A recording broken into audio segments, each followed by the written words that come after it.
চলেন একবার দেখে আসি বাংলাদেশ কেন সুন্দর।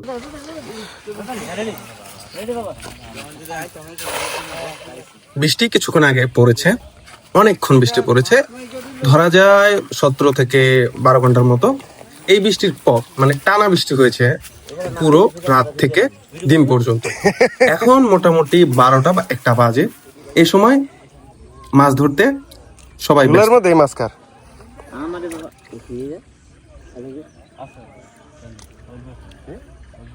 এখন আসা যাক এখানের গ্রামের নাম।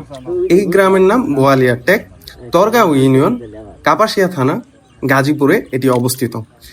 এই গ্রামের একটা সৌন্দর্য হচ্ছে এই গ্রামটার চারপাশেই বিল রয়েছে, যার কারণে এইখানে মাছ ধরার জন্য মানে মানুষরা উদগ্রীব হয়ে থাকে।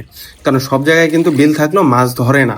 অনেক সময় দেখা যায় যে মাছের ধরার যে পরিমাণ এটা কমে গেছে, কিন্তু এখানের মানুষ হুমড়ি খেয়ে থাকে যে এখানে বেশি মাছ পাওয়া যায়, এই আশায় আরো মানুষ বা এটা উৎসবের মতো হিসাবে নেয়।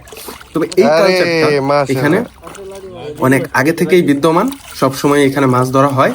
তাই সবাই বৃষ্টি হওয়ার পর সবাই একসাথে হবে। এখানে মানুষের সংখ্যা হবে 20 জন বা 15 জনের মতো, কারণ সবাই দেখতেছে এখানে কি মাছ পাওয়া গেল, কি করতেছে এসব কিছু। এটা চলছে প্রায় 6 থেকে 7 ঘন্টা। এমনকি বৃষ্টির মধ্যেও এখানে মাছ ধরতে এসে গেছেন অনেকেই। এখানে মাছ ধরার আগে একটা হাঙ্গামা করতে হয়েছে, হাঙ্গামাটা পরে বলছি। আর এখানে মাছ ধরার পর এই যে জালটা ফেললো, এখন হচ্ছে মাছগুলো বাছতে হবে। এটা কিন্তু একটা প্রসেস, পুরো প্রসেসটা শেষ করতে কয়েক মিনিট সময় লাগে।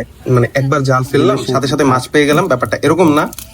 এটা ফেলা, তারপরে হচ্ছে এখান থেকে কিভাবে পরিষ্কার করে পরবর্তী জালটা ফেলতে হবে, মোটামুটি একটা প্রসেসটাতে প্রায় 10 থেকে 15 মিনিট সময় লাগে। এর কারণ হলো প্রথমে এই জালটা ফেলার আগে এই জায়গাটা ভালোভাবে পরিষ্কার করতে হয়। এই পরিষ্কার করার ঘটনাটাও আরো করুন, কারণ এমনিই তো মাছ একটা চ্যালেঞ্জিং বিষয়, বিল থেকে মাছ মারা এটা একটা বড় জায়গা।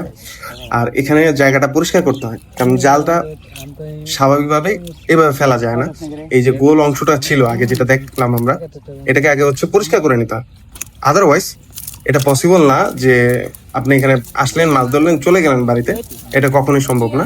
এই জন্য যারা এখানে স্থানীয়রা আছে তারা এখানে নেমে, এখানে একটা সমস্যা হচ্ছে কি, যেহেতু এটা একটা নতুন পানি, অনেক সময় মানে বিভিন্ন ধরনের সমস্যা হয়।